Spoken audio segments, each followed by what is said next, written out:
Hello student, welcome back to again from online classes of Shantiniketan Public School. Today I shall start the chapter of your English formal book, and the title of this chapter the Alien Planet the Green Movements Road. तो my dear student, इस chapter में देखिए आज मैं आपको discuss कराऊंगा कि देखिए जो हमारा अर्थ है एलियन प्लैनेट, हमारा जो एलियन प्लैनेट अर्थ के लिए जो हमारा अर्थ है वो क्या हो चुका है, एलियन हो चुका है। किससे कि देखिए पॉपुलेशन इंक्रीजमेंट हुई है और न्यू फैक्ट्रीज और जो न्यू फैक्ट्रीज है, व्हीकल्स है, इनसे इन्होंने क्या किया है, पॉल्यूट को इंक्रीजमेंट किया है। आइए let us come to the chapter. One can not recall any movement in world history which has gripped the imagination of the entire human race so completely and so rapidly as the green movement, which started nearly 25 years ago in 1972. The world's first nationwide green party was founded in New Zealand. Since then, the movement has not looked back. देखिए, one cannot recall any movement, कोई भी cannot recall याद नहीं कर सकता any movement, किसी भी क्रांति को इन द वर्ल्ड हिस्ट्री संसार के इतिहास में which has gripped the imagination of the entire human race so completely and so rapidly as a green movement which start nearly 25 years ago। कि देखिए संसार के इतिहास में कोई भी किसी क्रांति को याद नहीं कर सकता विच हैज ग्रिप्ड, जिसने पूरी मानव जाति की कल्पना को, ग्रिप्ड द इमेजिनेशन, कल्पना को क्या कर रखा है और इतनी तेजी से झगड़ा हो जितना कि हरित क्रांति ने झगड़ा है। मींस जितना ग्रीन मूवमेंट ने, ग्रीन जो मूवमेंट हुआ था ये फर्स्ट टाइम स्टार्ट हुआ था कहाँ, न्यूजीलैंड में। तो राइटर ये कहना चाहता है कि जितना इफेक्ट ग्रीन मूवमेंट का पड़ा है उतना इफेक्ट किसी का भी नहीं पड़ा। और देखिए it started nearly 25 years ago, ये कम से कम 25 वर्ष पहले शुरू हुई थी इन 1972 में the world's first nationwide green party was founded in New Zealand. और देखिए 1972 में संसार का पहले अंतर्राष्ट्रीय हरित दल न्यूजीलैंड में स्थापना की गई। जो वर्ल्ड का फर्स्ट टाइम जो ग्रीन मूवमेंट था वो कहाँ स्टेबलाइज हुआ था, वो हुआ था आपका न्यूजीलैंड में। Since then, तब से the movement has not look back, तब से क्या हुआ है, द मूवमेंट, इस मूवमेंट ने हैज नॉट लुक बैक, पीछे मुड़कर नहीं देखा है। We have shifted one hope irrevocably from the mechanistic view the holistic and ecological view of the world. It is a shift in human as revolutionary as the introduced by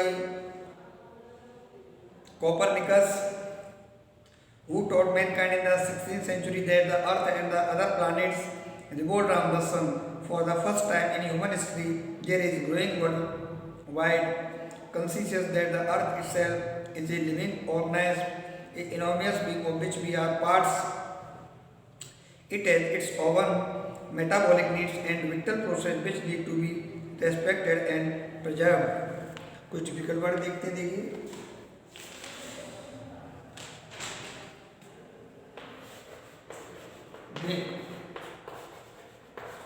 hold,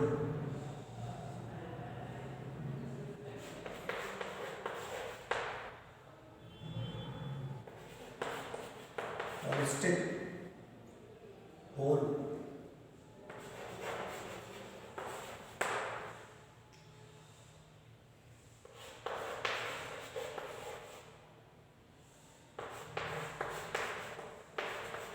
perspective, understanding।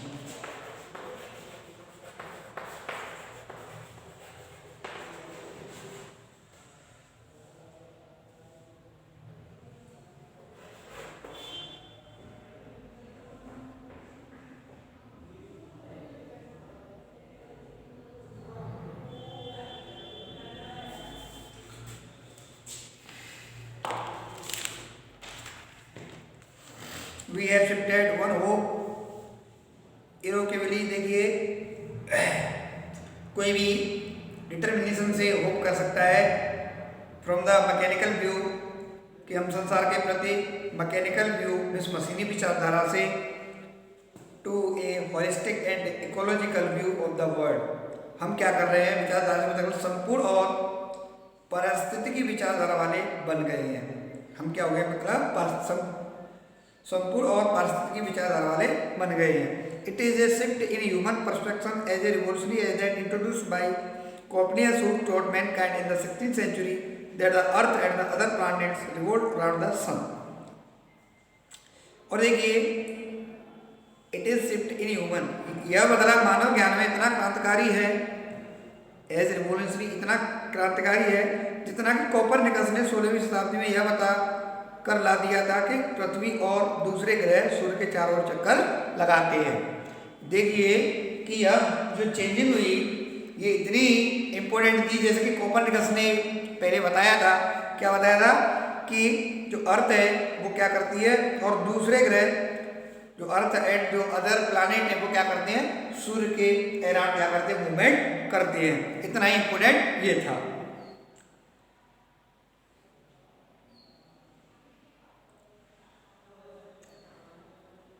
For the first time in human history, मानव इतिहास में पहली बार there is growing world wide that the earth itself is a living organism। मानव इतिहास में पहली बार पूरे संसार में यह चेतना आ गई, यह सोच आ गई, यह थिंकिंग आ गई कि पृथ्वी स्वयं एक जीवित वस्तु है।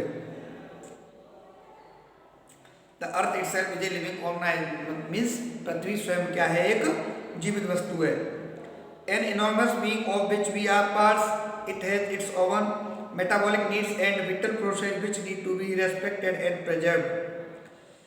और देखिए an enormous being of which we are parts, एक विशाल एलिमेंट जिसके हम सभी भाग हैं,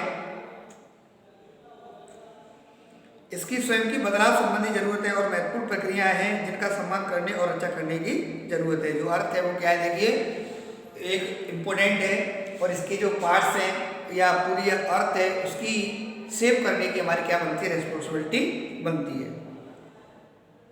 the earth vital signs reveal a patients in decline health we have begun to realise our ethical obligation to be good stewards of the planet and responsible tools of the legacy of future generation. The concept of sustainable development was popularized in 1987 by the World Commission on Environment and Development।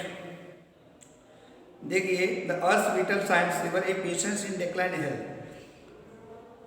अर्थ में पृथ्वी के whittle signs river जीवन संबंधी जो science है एक लगातार अस्वस्थ हो रहे मरीज को उजागर करती है। मिस जो डिक्लाइन हेल्थ हुआ है उसे क्या करते हैं, रिवल उजागर करते हैं। We have begun to realise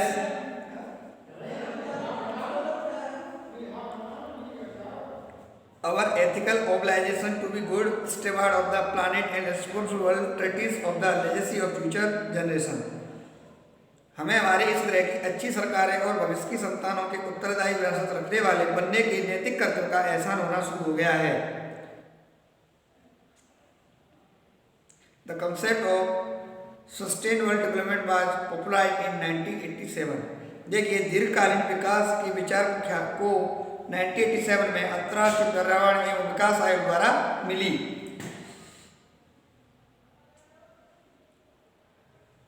By the Commission on Environment of Development। देखिए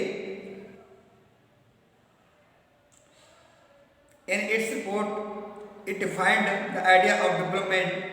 और देखिए इसने अपनी रिपोर्ट में इस आइडिया को डिफाइन किया, विचार को व्याख्या की उस विकास के रूप में कि जो वर्तमान की जरूरतों को आने वाली पीढ़ियों को उनकी अपनी जरूरतों को पूरा करने की योग्यता के साथ समझौता किए बिना पूरा करता हो, अर्थात without distracting the natural world of resource future generation would need, अर्थात संसार के प्राकृतिक संसाधनों को लूटे बिना जिनकी आने वाली पीढ़ियों को आवश्यकता पड़ेगी। In the Zoo of Lux, Zambia, There is a cage where the notice reads the words most dangerous animal. Inside the cage there is no animal but a mirror where you see yourself. Thanks to you efforts of a number of agencies in different countries, a new awareness has now dawned upon the most dangerous animal in the world. He has realized the wisdom of shifting from a system based on dominating to one based on partnership. देखिए in the zoo of Lusaka Zambia, Lusaka Zambia के चिड़ियाघर में there is a cage, एक cage है where the notice reads. चिड़ियाघर में क्या है? खाली पिंजरा है, पिंजरा केज है। कहाँ?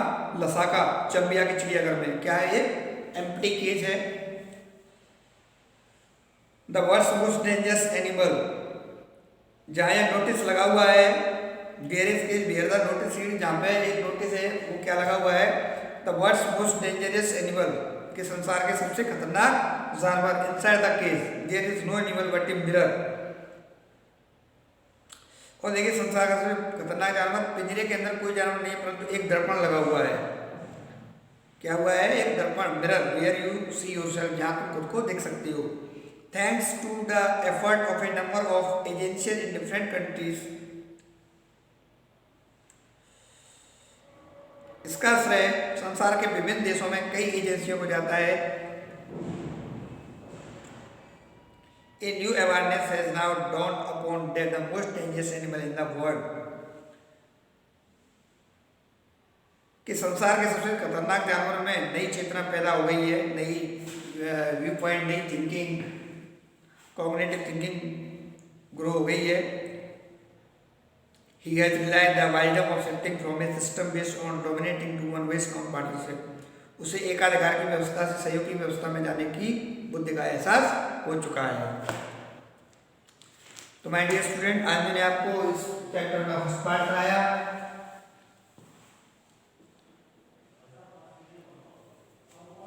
अगली क्लास में मैं इसके अगले पार्टों को डिस्कस कराऊंगा। Thank you.